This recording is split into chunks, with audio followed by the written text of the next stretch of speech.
You're standing in northern France, August 26, 1346. Around you, 9,000 men try to brace themselves for what's coming. Look across the valley. See that dark, swelling mass? That's 30,000 French soldiers.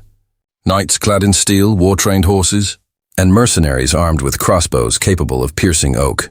You're English, exhausted, starving, and trapped. The river is at your back, the French army ahead. Military experts give you no chance of survival. French nobles aren't even debating strategy anymore. They're arguing over who will capture your king, betting horses as if victory is already theirs. A few hours later, the impossible occurs. 500 French nobles lie dead. English losses. Fewer than 50. Not 500, 50. This wasn't a battle. It was an execution. King John of Bohemia, blind and tied to his knights, had charged regardless, dying alongside them. A French prince was trampled by his own cavalry beyond recognition. 6,000 Genoese mercenaries were slaughtered, not by the English, but by the French nobles who hired them. Crows grew fat on noble flesh, hopping from corpse to corpse, while the river ran red for 3 days. 5 centuries of military doctrine ended in a single afternoon. The once invincible armored knight, a symbol since Charlemagne, was made obsolete, and it happened at the hands of peasants armed with nothing more than curved sticks. This was more than a battle. It was a revolution, a public execution of medieval warfare itself. Nobility discovered they could die like anyone else, and the world changed without warning. Here's what you're about to learn: how a longbow could pierce armor and horses worth thousands, why French knights killed their own mercenaries mid-battle, the blind king's legendary suicidal charge, and the one tactical choice that made it all possible. Before we begin, Crimson Historians reveals history's darkest truths without sugarcoating. If you want sanitized stories, this isn't the place. If you want to understand how 9,000 men held off more than 30,000 and triumphed, subscribe now. Don't just watch, decide. Subscribe or explain in the comments why not. Now let's explore how this massacre unfolded. His name was Edward III, King of England, and he had a problem with his mother, Isabella, the she-wolf of France. Daughter of a French king and sister to 3 others, she was the type of woman who could, and did, overthrow her husband. When her last brother died without heirs, the French throne was vacant. Edward claimed it through his mother. France disagreed. The crown could not pass through a woman. Instead, Philip of Valois, a cousin, took the throne. Edward watched for 9 years as a man he considered illegitimate occupied the throne that was rightfully his. His anger only grew sharper. By 1346 he had had enough. He didn't just claim the French crown, he began signing documents as King of France. Philip called it an insult. Edward called it his birthright. This wasn't politics, it was personal. Edward intended to make his point with fire. In July 1346, he landed in Normandy with 15,000 men. The French had a term for what he did, chivoy. It sounds refined, but the reality was far harsher. What Edward unleashed was economic warfare. Anything that could burn was set ablaze. Anything valuable was seized. Anything that resisted was destroyed. Villages, churches, mills, farms, all were targeted. For 9 weeks, Edward carved a trail of destruction across northern France. Over 100 towns were destroyed, thousands killed. The message to Philip was clear: your king cannot protect you. Watch as I devastate his kingdom while he does nothing, Philip observed, building his army and growing angrier with every village set on fire. By late August, Edward found himself trapped. Ahead was the summer river, with every bridge destroyed. Behind, Philip's army was closing in. Edward's forces were breaking down, subsisting on raw grain and puddle water, their boots rotting. They were no longer an army, they were merely surviving. Then the French arrived. 35,000 men, including 12,000 heavy cavalry, the largest force ever assembled. King John of Bohemia, 50 and completely blind, insisted on participating. King James of Morca, Philip's own brother Charles, and nobles from across France joined. 6,000 Genoese crossbowmen, among Europe's finest mercenaries, completed the force. This was not just an army. It was every major warrior in Europe united with one objective: eliminate the English. A French knight in 1346 was essentially a medieval tank. They wore 60 to 100 pounds of custom plate armor, worth as much as a village could earn in 20 years. The knight carried another 70 pounds of steel and could charge at 30 miles per hour. Trained from childhood, they mastered swordplay, horsemanship, and lance combat. For 500 years, this method dominated battles. Heavy cavalry decided conflicts. Infantry could break and flee. Archers were a nuisance but could not stop them. These knights saw the English and expected an easy execution. They argued over who would capture Edward, some wanting to kill him outright for the burnt villages. They anticipated a massacre, not a fight. Their camp was filled with laughter, drinking, and the sharpening of swords. They believed victory was assured. 5 centuries of dominance had taught them that. In just 12 hours, that confidence would cost them 1,500 lives. Edward understood the odds, outnumbered 3.5 to 1. No cavalry advantage, exhausted knights, weakened horses, half-starved men, some barefoot, and no path for retreat. No reinforcements were coming. On paper, England had already lost. But Edward had one advantage the French had long underestimated, something simple, inexpensive, yet devastating: the longbow. Standing 6 feet tall, it had a draw weight of 150 to 180 pounds. For context, a modern hunting bow requires 50 to 70 pounds. Drawing a war bow that heavy wasn't just arm strength. It demanded the use of your entire body: back, shoulders, core, legs. It wasn't archery. It was full-body exertion. And it cost only 10 shillings, about 2 weeks of a peasant's wages. Simple, cheap, and incredibly effective. But England's edge wasn't just the weapon. It was a national obsession. 17 years after Cressy, Edward passed a law requiring every able-bodied male to practice archery every Sunday after church. It wasn't optional. Football was banned. Tennis was prohibited.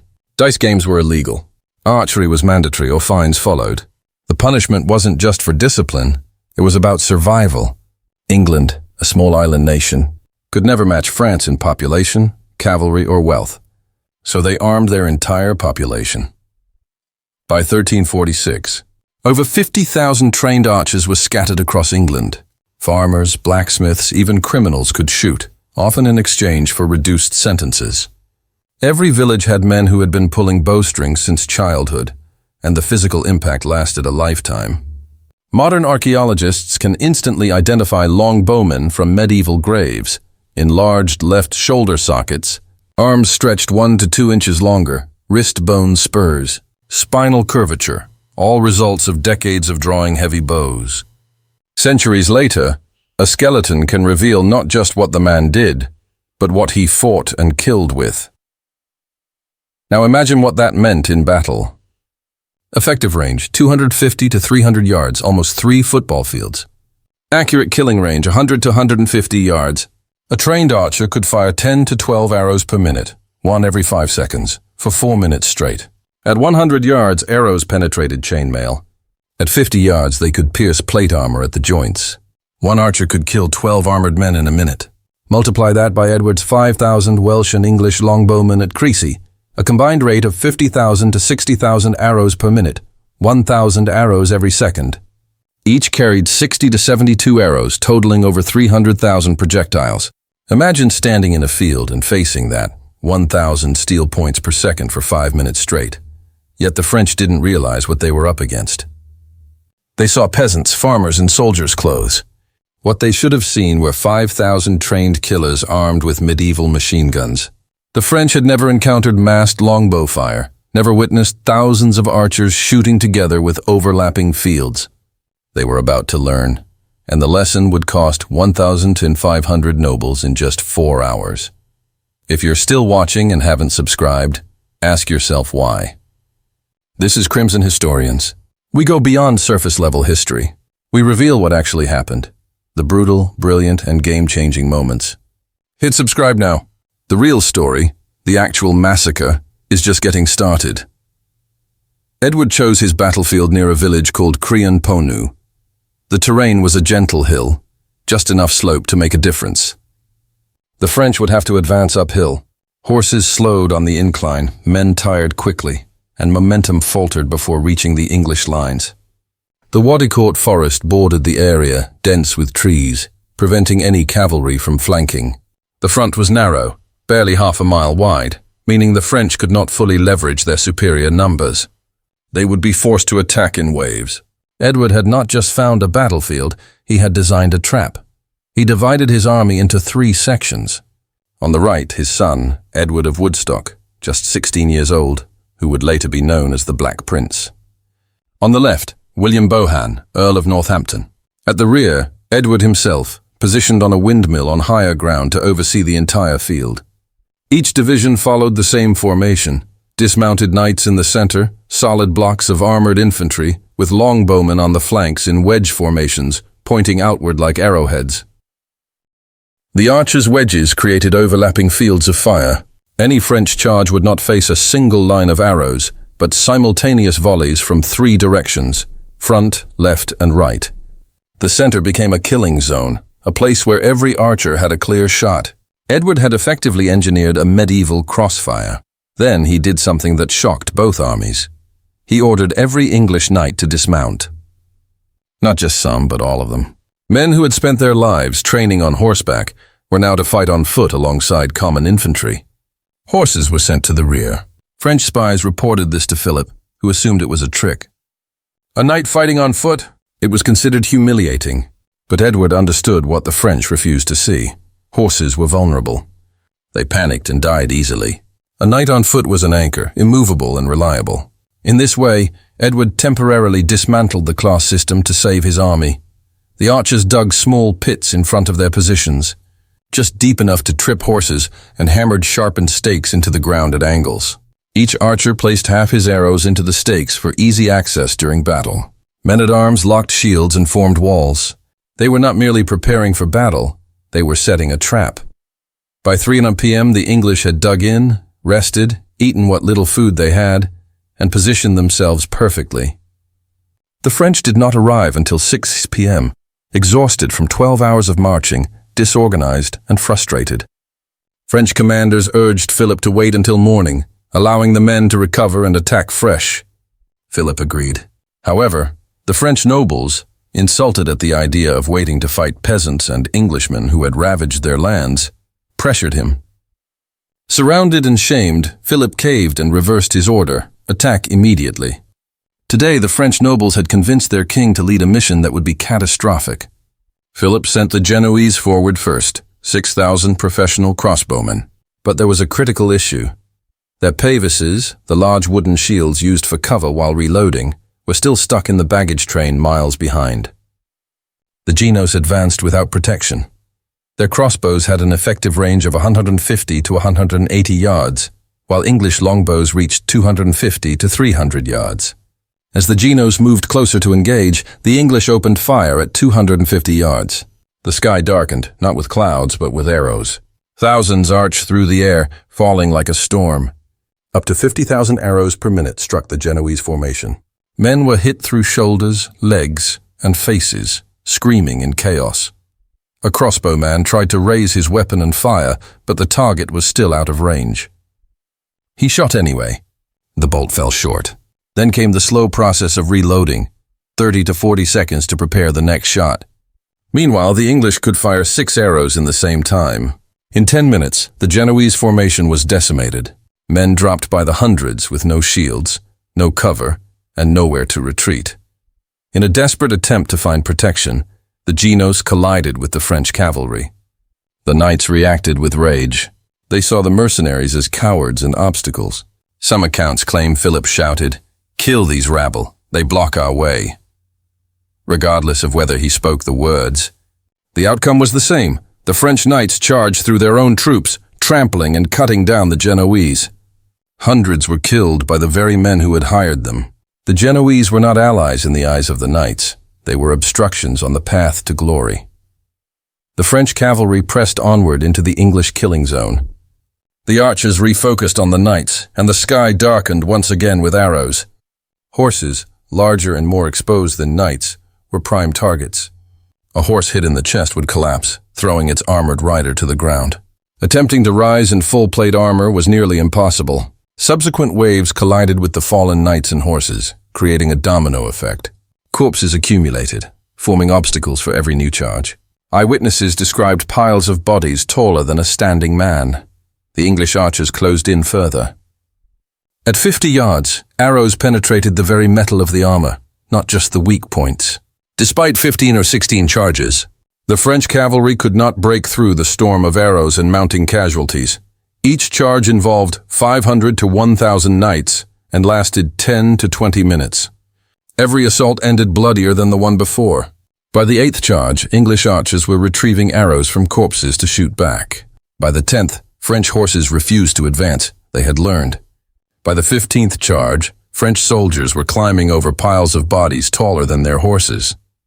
Europe's finest warriors were being fed into the grinder. The 16-year-old Prince Edward's division nearly broke. Some French knights penetrated the English lines, leading to intense hand-to-hand combat with swords, axes, and hammers. The prince's banner fell, but his bodyguards rallied around him. A messenger reached King Edward. "Your Majesty, the prince is hard-pressed. Send reinforcements." Edward's legendary response: "Is my son dead or unhorsed?" "No, my lord, but severely tested." "Then tell him I am not here today." Let the boy earn his spurs. No reinforcements came. The king allowed his teenage son to face death and prove his leadership. Prince Edward held firm and his men fought fiercely. Eventually, the French charge broke. The young prince survived through sheer determination, earning his spurs at Crécy in blood and mud. King John of Bohemia, 50 years old and completely blind, refused to sit out. He told his knights, "I may not see, but I can still die with honor." 6 knights tied their reins to his. Together, they charged into the English lines. All 7 died. The next morning, they were found in a circle, horses dead, reins still knotted. John's last words: "God forbid that a king of Bohemia should run from battle." His death remains one of the most noble and extreme in medieval history. The charges continued until 11 p.m. in complete darkness, with men fighting by sound and touch. Finally, the French stopped. The battlefield fell silent, filled only with groans of wounded men in dozens of languages. The English remained in formation, standing among thousands of corpses, too cautious to move. At dawn, August 27th, heralds counted the dead by heraldry, 1,542. French nobles confirmed killed, including 11 princes, 10 counts and 120 banners. Total French losses numbered between 10,000 and 15,000. English losses ranged from 40 to 300, depending on the source. Even at the highest estimate, the disparity was staggering. This remains the most lopsided battle of the medieval period, largely because the French underestimated peasants armed with simple weapons. If you're still watching and haven't subscribed to Crimson Historians, tell us what's holding you back in the comments. This is just one battle, and there are thousands more equally brutal. Hit subscribe to see what happens next. The English, exhausted from 8 hours of standing and 5 hours of fighting, some without sleep for 2 days, did not pursue. The French army collapsed, men deserted, seeking survival without orders or structure. King Philip escaped with 60 knights, reaching a castle by dawn. When asked who he was, he simply said, "The fortune of France." Local peasants descended on the battlefield, looting for weeks. Armor from a single dead knight could support a family for life.